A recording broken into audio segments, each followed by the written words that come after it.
All right, Big Five. What's up, my man? Yeah, you. What's up? Nameless in the building. All Angels in right, the building. Kept across the nation. What's happening, amen. brother? How you feeling? How you feeling? Good, man. Good, good. It's a Good, good, lovely night good. out here in Tucson. It's been, kind of unseasonably uh mild. We're usually in the triple digits by now, but Yeah, anyway, yeah, so tonight's episode that the Lord I felt put on our hearts is on discouragement.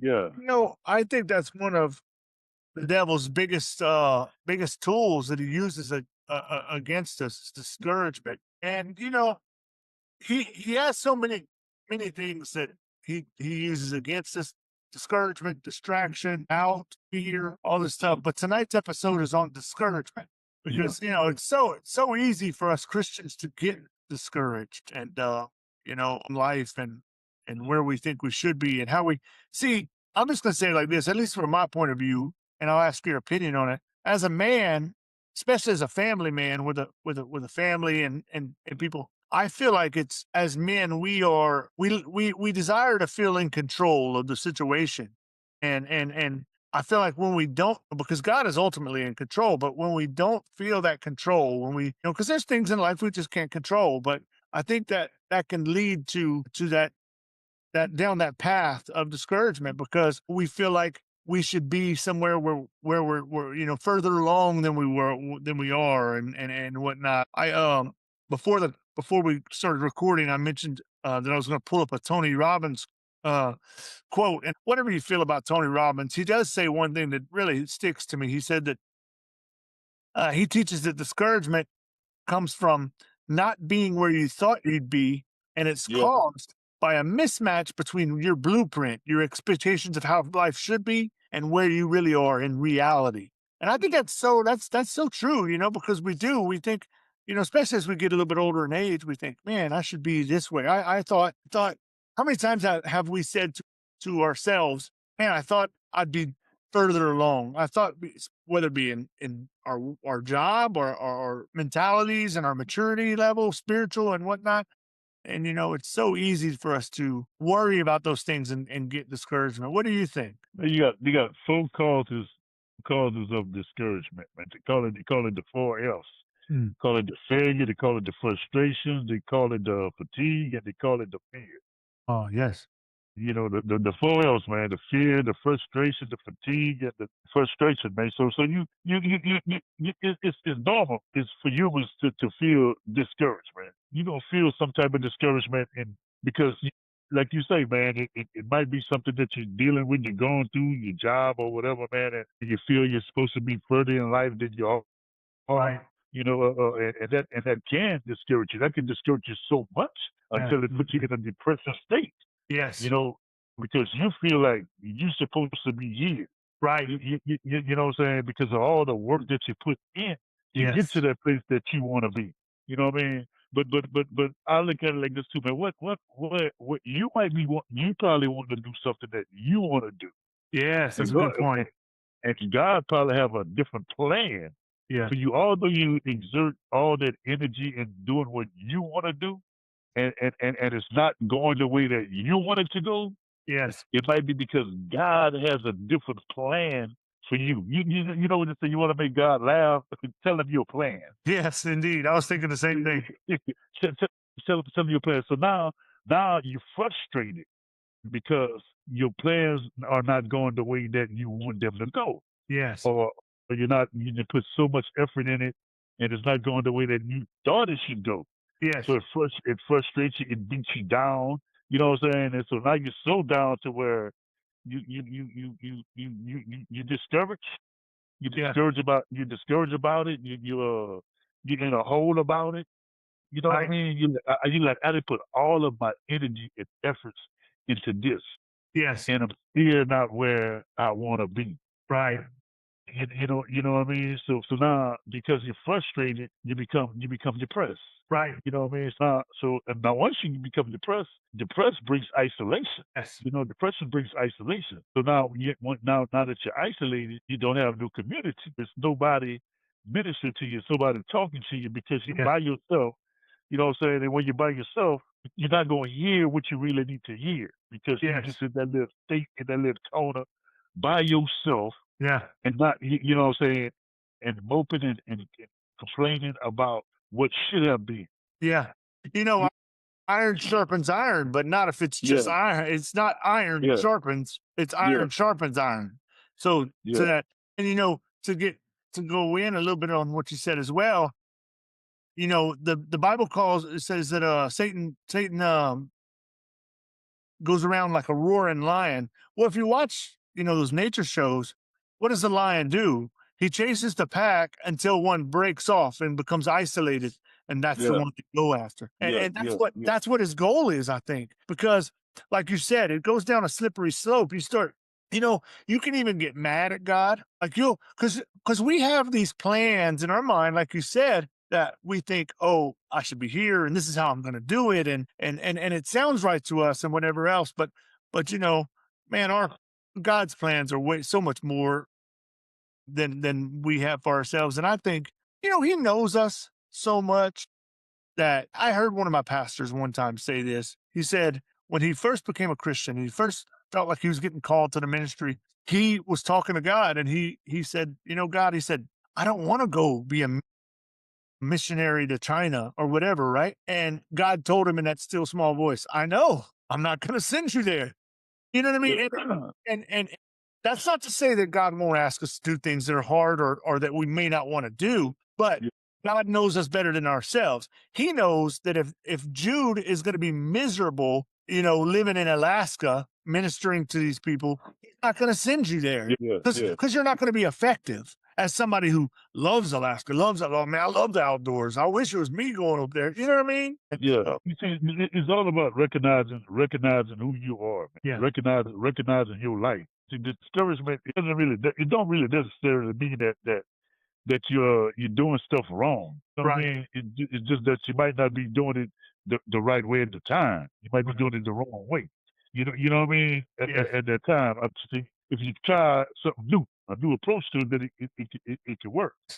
But the thing about it is you got to remember that God will help you if you ask Him to. yes, You know what I mean? He can help you if you ask Him to. I mean, it's incredible motivation and faith. You know what I'm saying? yes, In the power of faith, the yes, power of faith, believe in God. Like God, I believe that you said that I should do this. Well, He said, hold up, I said that you could do it like this, but you did it like that. You know what I'm saying? right, So sometimes it's looking at our lives and looking at the directions that we're supposed to take. yes, You know what I mean? It was something with Nehemiah. When people was discouraged about building a wall, yes, you know what I'm saying? Because he said, we gonna build this wall. And when you hear the trumpet, then you meet us there. You know what I'm saying? And you're gonna be spread out, we're gonna be separated. But I need y'all to stand up here on this wall until the stars come out, until we're gonna be working. You know right, what I'm saying? But people got discouraged. yes, You know what I'm saying? People was like, man, we can't do this. He said, we gonna build this. And the thing is, man, they build the wall with broken pieces. You see, discouragement is like that, man. You be broken, and sometimes when you broken, people don't want to be around broken people. sure, You know what I'm saying? Some people, like some people just throw people away when they're broken. You know what I'm saying? Like when you're a drug addict, people don't yes, bother. When you're doing, when you're doing things openly. sure, You know what I'm saying? So, you know that song we had, "Sit in the Dark"? Sit in the dark. You can sit in the dark and get away with it. Only God right, sees. You know what I'm saying? But when you get to the point to where you don't care about who sees nothing, and people realize, oh man, he on this, he on that, he on that, and they see that you are broken. You yes, know what I mean? They throw you away. yeah, But I remember that God say that's what people do. People throw things away that's broken. But God right, can't use you until you're broken. right, You know what I'm saying? He can't use you until you're discouraged. He can't use you until you fell off. And the reason being, I told somebody one time that they had an old hoopty, man, and people used to laugh at their car, man. I said, you know what? Keep driving your hoopty. Keep yeah, driving your hoopty. Keep letting them see it. Because that's gonna be a testimony when you get your new absolutely, car, when you get your new car. absolutely, You know what I'm saying? So don't hide what you're going through. Let them right, see. Let them see that you messed up. Let yes, them see that you. that you're not that you know to in their eyes you're not no good. Let them see that because it's gonna be something that they're gonna see later on. You know Yes. what I'm saying? It's gonna be something that they're gonna see later on when you're gonna really get to the point to where, man, I'm broken. I'm so broken. I'm so broken. And then you Yes. start crying out to God, God, fix Yes. You know, you said something there about brokenness. You know, the Bible me. Yeah, says, God will not cast out a broken and contrite yeah, spirit. yeah, But I think there's something to be said about that because you know, as men, we try, and I'm not talking just to men because women can be discouraged too. I mean, but I am a man, so I can only.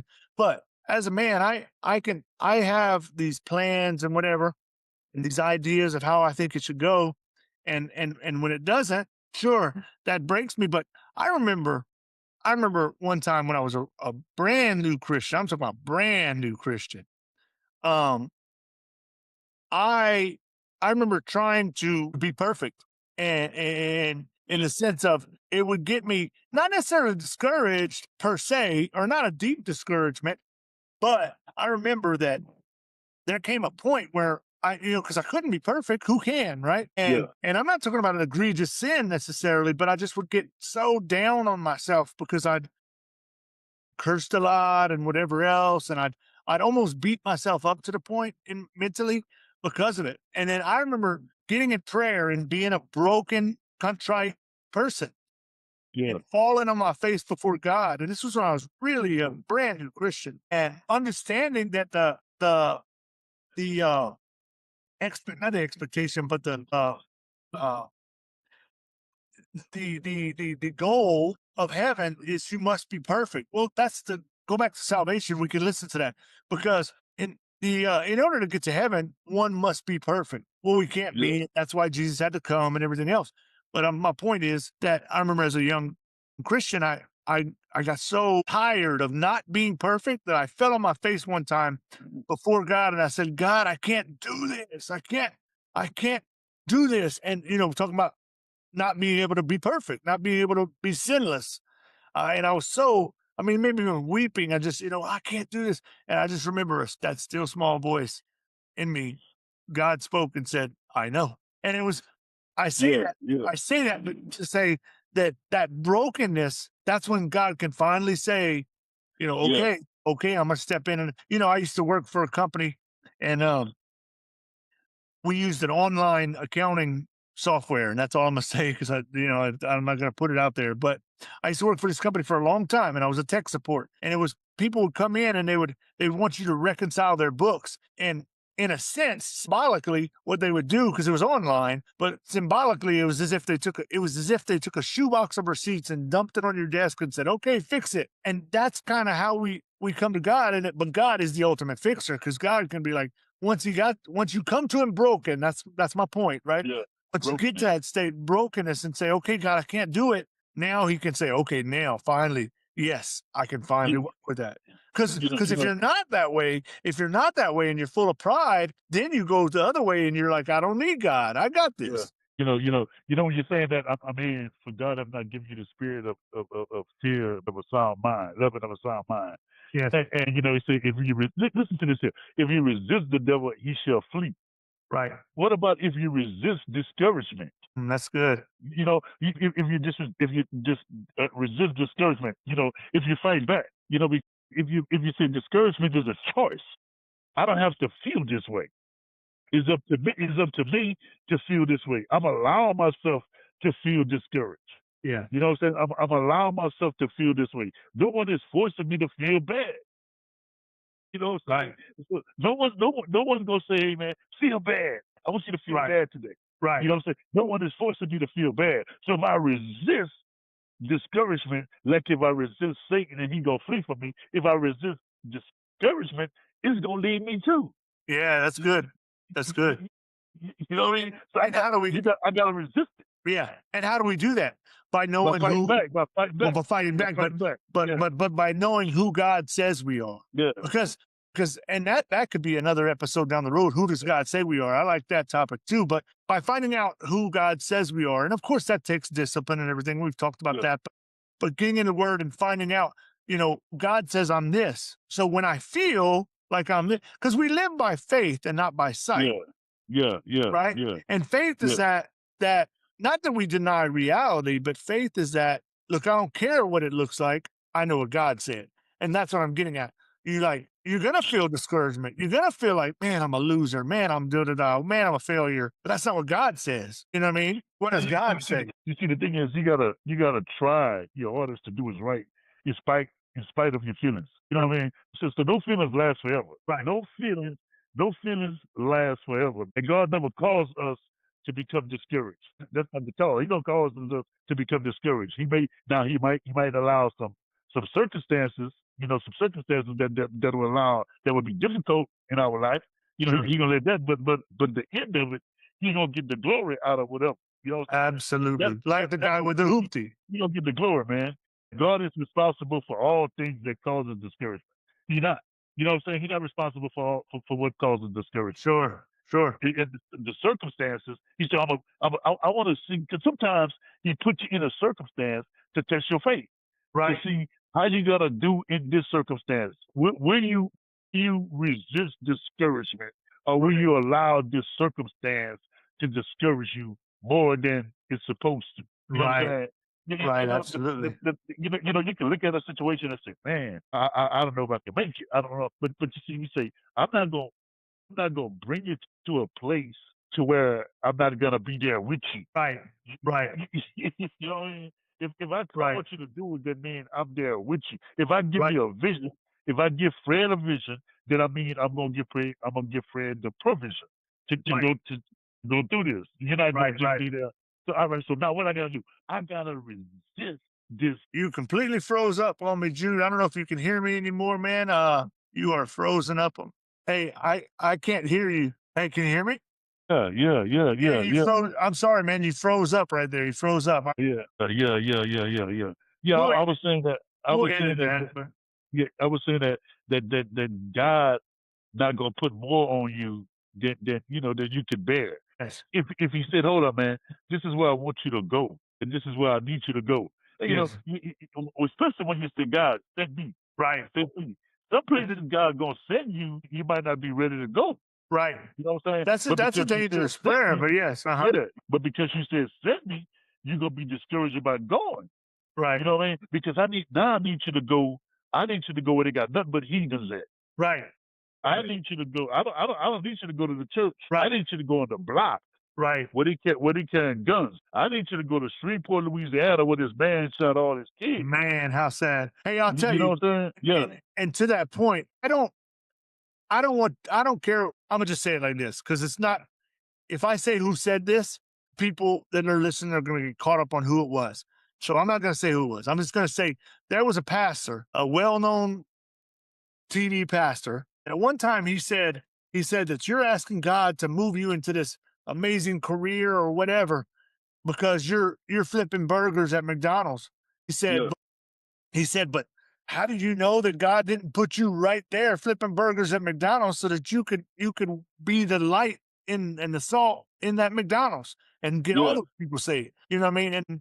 And that's true. I mean, we like you said earlier, you want God to laugh, tell him about your plans. But I think to piggyback off of that, man, our plans are so like if we could see what God had for us, yeah, it's so much bigger than our own plan, our own little feeble plans. Like, oh, we want to go do this. We want our business to prosper. We want our ministry to prosper. We want to see people come to the Lord. We want to see, you know what I mean? But God's plan is so much more grandiose than ours. You know what I mean? I remember yeah, there's this little meme on Facebook that I saw. I haven't seen it for a while, but there was this little child, and they had God was trying to take a small teddy bear or whatever from this child. And the child was like, "No, I want it, God." But all the while, behind his back, he had this giant teddy bear. You know what I mean? It yeah, was, yeah, yeah, yeah, yeah, yeah, it's sort of like that. Like, God's yeah. plan is so much bigger than we can imagine. And when you say that, man, I think about when I think about discouragement. I think when Jesus told the disciples, say, "Let not your heart be troubled. Right. You believe in God, then also believe in me." Yes. You know what I'm saying? You believe in God also, and my Father's there are many mansions. When I saw, I would have told you. But I'm going to prepare a place for you, that where I am, you may also be. And I'm gonna come back and I'm gonna get you. but that saying, he said, hold up, man, don't. I'm about to leave y'all. Boy, I'm about to leave y'all, but I don't want y'all to be in trouble. Right. I don't want y'all to fear because I'm gone. Don't let your heart be troubled. If you really believe in me and believe in my Father too, Right. you know what I'm saying? Because I'm going to take care of some stuff. But the thing is, the thing that get me, man, is let not your heart be troubled. You know what I'm saying? If you believe in me, no Yeah. matter what you're going through, no matter what you're dealing with, don't let your heart be troubled. Don't Yeah. worry about all of that stuff. Don't worry. You know what I'm saying? He said, "Seek ye first the kingdom of God and all His righteousness, and everything will be added unto you." Do you not take care of the birds of the air? Right. You know what I'm saying? The lilies in the field. You know what I'm saying? So why are you worrying about all of that stuff, man? Don't be discouraged because it looked like it's Goliath. Are you know what I'm saying? Don't be afraid of their faces. What does say the Lord? You know what I'm saying? If I brought you to this place, it's like you said about the McDonald's, man. No matter where you go, you're supposed to be starting life. If I Right. brought you in here, it's for a reason. You know what I'm saying? But it might just be for a season. Right. It's not a life sentence. It's just a little season because there's somebody here that needs to know who I am. Yes. You know what I'm saying? And I brought you, I commissioned you, I sent you there for this reason, just so that they can get in. Now, once they get in, you can leave. Right. Right. Right. And he may have you somewhere else. He may call you Yes, somewhere sir. else. Yeah, yeah, yeah. You know what's interesting to me? You brought up the sparrow. You know what I've never seen? I've never seen a bird wringing its Yeah, hands. Or well, its yeah, wings, right? I've never seen a yeah, bird paranoid. You know what I'm yeah, saying? yeah, I've never seen a fox wringing its paws like in worry. Like, oh, yeah, yeah, you know what I yeah, mean? And that's the thing, right? If we like in a perfect world, if we could trust God, ultimately trust God, and nothing would bother us. If we'd be like, yeah, I don't care what that doctor's report is. I don't care yeah, what the car sounds like, the engine sounds like. I don't care what my boss said when he handed me the pink slip. I don't care about that. yeah, You know what? When we're a new Christian, we're on fire and we have yeah, that childlike faith a lot of times. I remember working offshore in the Gulf of Mexico, and I was at first I was working on a catering crew, and this guy he was kind of a jerk. You know, he was the steward on the night cook, and he was kind of just a jerk. And he liked to threaten that he would run people off. He'd fire them, right? yeah, yeah, He tried that crap on me. Now I was a brand new Christian, man, and I was whatever, right? He tried that crap on me one time, and I said, "Bro," I said, "you can fire me." I said, "You're not my source." I said, "This job isn't my source." He was like, "What you mean?" I was like, "Bro, God is my source. Trust me. If you fire me, bro, it's his will doing it, bro. And he's gonna have something lined up for me before you even sign that pink slip." You know what I mean? yeah, But it's true. yeah, And if we in a perfect world, now I say that because of course we don't live in a perfect world, but in a perfect world, man, we would be just we do so much for God without that discouragement. But yeah, yeah, yeah, yeah, man, getting there, bro. But yeah, yeah, yeah. But you know what, man? What does trusting God look like? yeah, You know what I mean? What does it actually look like? you You know, know what I'm saying? you know what one of my buddies told me, and we're gonna have him on a guest one time. But one of my buddies told me there was this pastor who who whether he did this or not, who knows? But his pastor said that they had a baptismal tank in their church, and he said that as a miracle, he said that the pastor said that he felt that God was going to let him walk on water, and then he showed up, and he that day that he was supposed to, and I don't know whether or not the pastor walked on water. I'd have to do research, but anyway, the point is. He showed up that day. The pastor showed up that day, and he had like a swimsuit on and a towel. And then he said, the pastor told my friend, or my friend heard it, that then again God spoke to the pastor and said, "Hey, if I told you were going to walk on water, why are you dressed like you're going swimming? Why you got a towel?" You know what I'm saying? It's like, but whether that happened or not, but whether that Yeah, happened or not, that's, yeah, I mean, think about it though, really. yeah, yeah, You yeah, know what God showed me one time, and we're getting close here, less than a minute. But you know what God showed me yeah, one time, man, that we are supposed to have when we sit down in a chair, we don't like see if it's going to support us. We just flop down. That's the kind of yeah, faith yeah, we're supposed to have. All right, Five. Well, that's about it, man. That's our time. This is episode 10 on discouragement. 10 of them in the books already, man. It's Camp Across. Yeah. And we appreciate everybody who's viewing them. We're going to try to keep grinding them out, man, and just, get on here and talk about whatever God wants us to talk about. Yeah, man, like you say, time, man. I thank God, man, for time, bro. It's something that you can never get back. It's time. And I really appreciate everybody on here, man, giving us your time to hear what God is saying, man. Right. You can never get the time back, but you can always go back and rewind this podcast, man. If you That's want right. to hear it and see what we're talking about, man, because God is speaking. And if you thought you missed something and want to hear it again, go ahead on rewind it and hear it again, man. That's right, man. We you can't get the time back, but you can rewind it. Like I said, man, we really appreciate y'all. We love y'all. Camp Across the Nation is just that. Camp Across the Nation. Christian Anointed Men Praises across All the right. nation. We love y'all. We love y'all. All right, 5 a.m. Brother, I love you. Have a good night, brother. You and your family. Y'all be blessed, brother. You too, Big 5. Love you, brother. God bless. Yeah, yes, sir. Next episode later. All right.